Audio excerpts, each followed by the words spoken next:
Good morning विद्यार्थी मित्रों। कक्षा 12 विषय भूगोल पाठ 5 परिवहन। इससे पहले वाले वीडियो में हम लोगों ने जलमार्ग की चर्चा की थी, जिसमें हम लोगों ने विश्व के मुख्य आंतरिक जलमार्गों की चर्चा की थी। इस वीडियो में हम लोग भारत के आंतरिक जलमार्ग की चर्चा करने वाले हैं।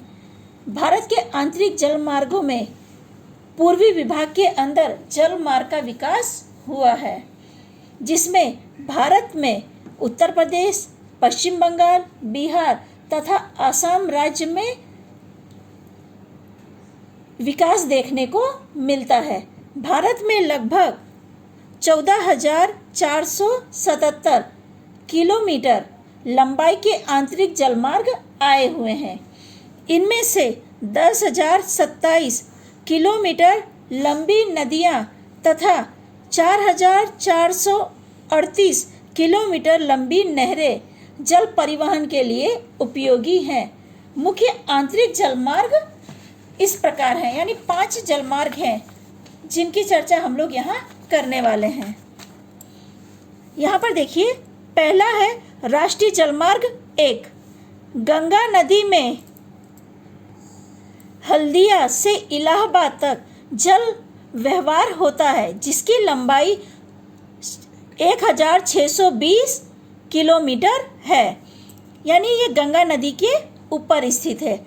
जो दूसरा है हमारा राष्ट्रीय जलमार्ग 2, यह जलमार्ग ब्रह्मपुत्र नदी का है, यानी पहला जलमार्ग गंगा नदी पे था और दूसरा ब्रह्मपुत्र नदी पर है।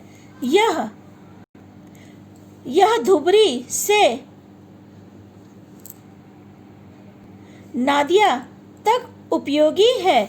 इसकी लंबाई 891 किलोमीटर है, यानी सबसे जो पहला राजमार्ग है वो गंगा नदी पे, दूसरा ब्रह्मपुत्र पर है और तीसरा राष्ट्रीय जलमार्ग 3 केरल राज्य में आए हुए उद्योग मंडल नहर 250 किलोमीटर एवं चंपाकार कैनाल एवं कोटापट्टनम नहर जल मार्ग की सुविधा प्रदान करते हैं। ऊपर का दोनों नदियों पर था और ये जो तीसरा जलमार्ग है ये नहर पर बनाया गया है।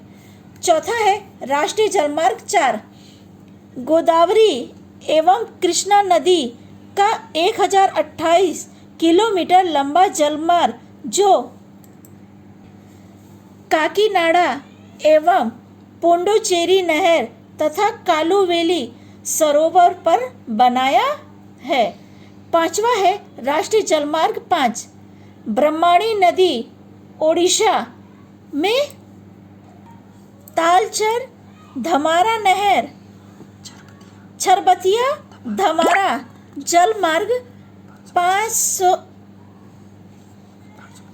585 किलोमीटर की लंबाई वाले हैं, यानी इसमें सबसे बड़ा जो जलमार्ग है वो गंगा नदी पर स्थित है, जो इलाहाबाद तक जाता है।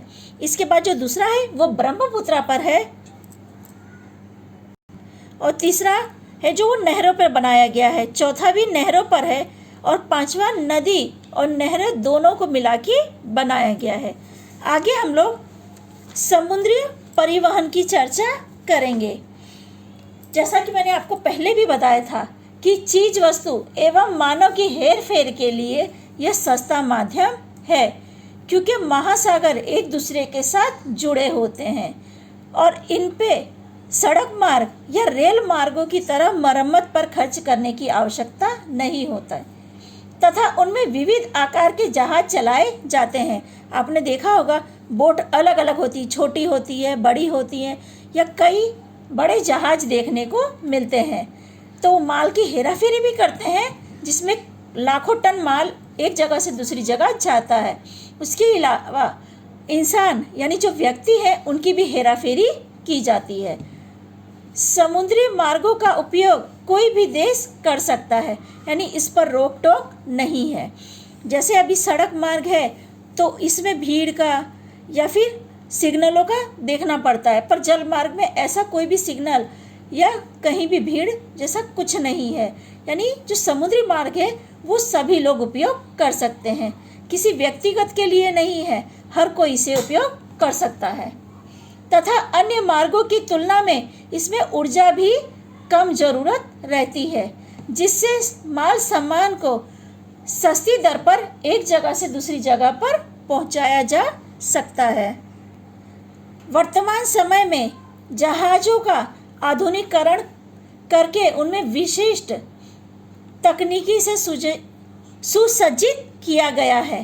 कहने का अर्थ है कि अब जो नई नई जहाज़ें आ रही हैं उनमें रेडार, वायरलेस तथा दूर संवेदन नौका प्रणाली, इसके अलावा जीपीएस सिस्टम आदि से सुसज्जित किया गया है।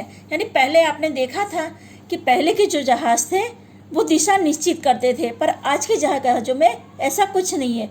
सारी अंदर सेटिंग होती है, दिशा का पता उन्हें चलता है।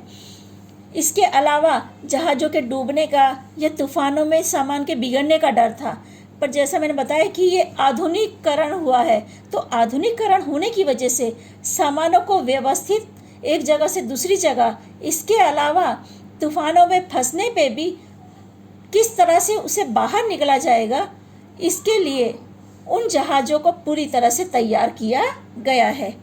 आगे हम लोग उत्तर अटलांटिका मार्ग की चर्चा करेंगे। यह अटलांटिका महासागर के उत्तर भाग के अंदर आया जलमार्ग है। यह समुद्री मार्ग कनाडा एवं यूएसए के पश्चिम यूरोप के साथ जोड़ता है, जो अत्यंत महत्वपूर्ण और व्यस्त जलमार्ग है। कनाडा और यूएसए या यूरोप जो है ये विकसित देश हैं। हम इन्हें विकसित देशों में मानते हैं और ये विकसित देशों में आते हैं।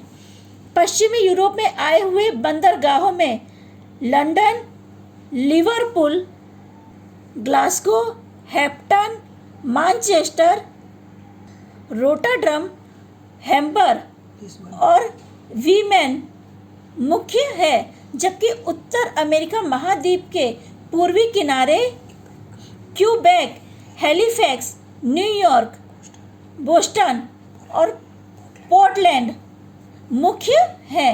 इन मार्गों द्वारा कपड़े, रसायन, यंत्र, फौलाद, रासायनिक खाद आदि कनाडा एवं यूएसए में निर्यात होता है, यानी वहाँ से लाया जाता है। ये जो जलमार्ग अभी हमने पढ़े, ये सारे जलमार्गों के जरिए किन किन सामग्रियों का लेन देन किया जा रहा है, ये मैं उनके बारे में आपको बता रही हूँ।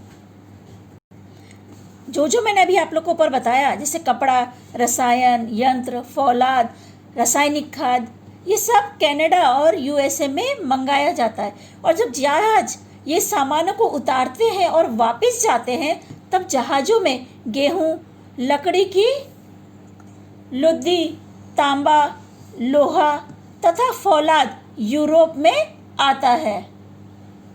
भूमध्य सागर तथा हिंद महासागर का मार्ग यूरोप के औद्योगिक रूप से विकसित देश भूमध्य सागर, लाल सागर तथा पूर्वी अफ्रीका, दक्षिण एशिया एवं दक्षिण पूर्वी एशिया से जुड़ा है।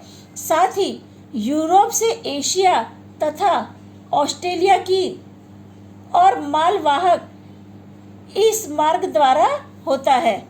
यानी ये बड़े बड़े जो देश हैं, ये सारे के सारे बंदरगाह पे सामानों को उतारना यानी लाना और ले जाने की क्रिया होती है।